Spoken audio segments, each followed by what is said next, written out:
Welcome back to TechLogic, guys. So today we're gonna talk about the AWS IAM roles, and this is the second part in the AWS IAM series. If you haven't checked out the first part, please I request you to go and check out the part 1 where we have talked about the AWS users, groups, and policies, and how we can generate the policies using the AWS policy generator. You can see the link is appearing right now somewhere in the video, or you can go to our channel also and check the part 1. So yeah, let's start with the video. Now let's go to my IAM dashboard and go to my roles. So first of all, the question is what are IAM roles? So basically, IAM roles are a secure way to grant permissions to the entities that you trust. Examples: I am user in another account, application code running on EC2 instance that needs to perform actions on AWS resources. Okay, this is the definition as given by the AWS. So let me give you an example so that you can have a better understanding of what are IAM roles. Suppose you have an application running inside the EC2 instance, and that application needs to call the AWS S3 bucket to store its data. That application is storing all its data inside the S3 bucket. So for that, your application must be able to access the S3 bucket from inside your EC2 server. So what we can do here, we can attach an IAM role to my EC2 instance, giving all the necessary permission to my IAM role so that it can call the S3 bucket on my behalf. So now after attaching that role to my EC2 instance, my EC2 instance will be able to call the S3 buckets and take actions on the S3 bucket. This is one of the use case of the IAM roles that I have just give you, the most common use case that we use in the industry. And the second use case of the IAM roles, you can consider like you have a person in another AWS account and you want that person to come into your account and access AWS services. That you can also, for that you can also give the IAM role so that that person can assume that IAM role and call AWS services on your behalf. So that we will talk about that, how we can use the cross account IAM role in another video. In this video, I'm going to show you how to attach EC2 instance a role, an IAM role, and call AWS S3 services. Okay, so let's go to my EC2 instance. As you can see here, I have one instance running right now, this Ubuntu. So let's connect to my Ubuntu instance, copy this, open my terminal,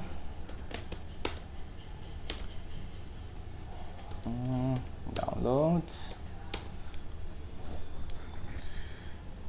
Yes, right now I'm inside this. Yeah, now I'm inside my terminal. Okay, so now let me sudo. So let's try to call list the S3 buckets from this EC2 instance. Let's see whether I have permissions or not. AWS S3 ls. Now it is saying that unable to locate the credentials, you can configure this. So as you can see, now I have not any permission to list the buckets from this particular EC2 instance right now.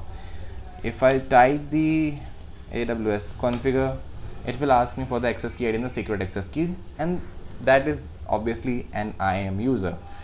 So but I want this instance to list the S3 buckets on my behalf.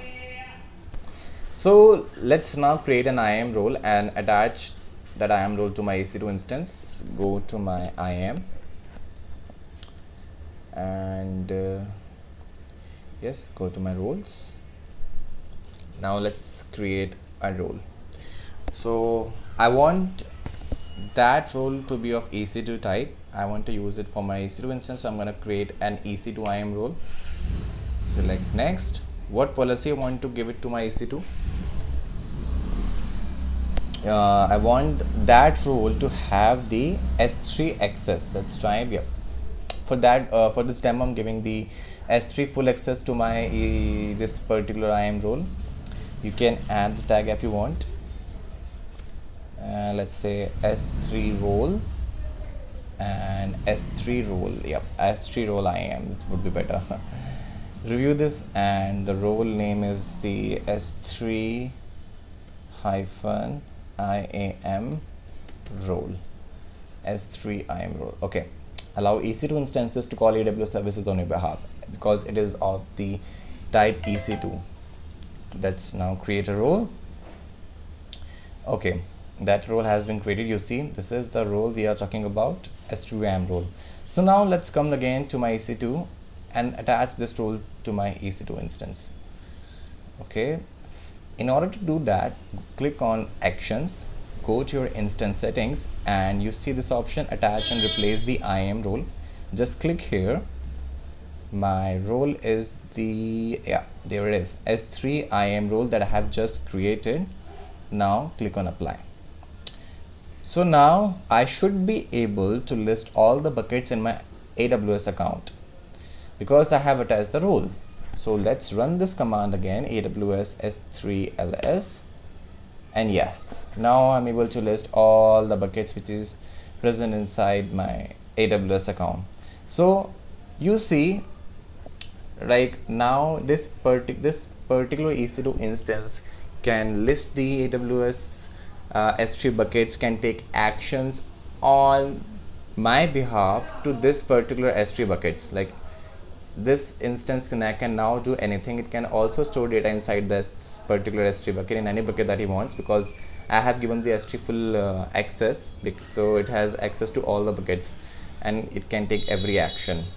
So this is just a very common use case, guys. I hope you are clear with what are IAM roles and how we can use it.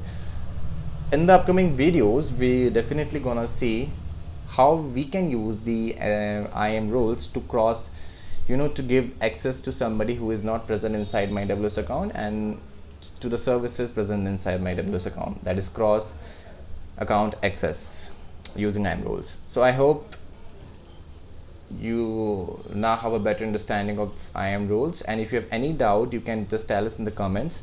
And please guys, tell us like on what topics you want videos, upcoming videos to be related to DevOps and AWS. Okay, so thank you so much guys. Please subscribe to this channel, and yep, like and share this video. And if you have any doubt, and yeah, obviously please connect to our Instagram at techlogic.in, because we post some cool stuff on daily basis, so that you can learn on Instagram as well. So thank you so much guys, have a good day.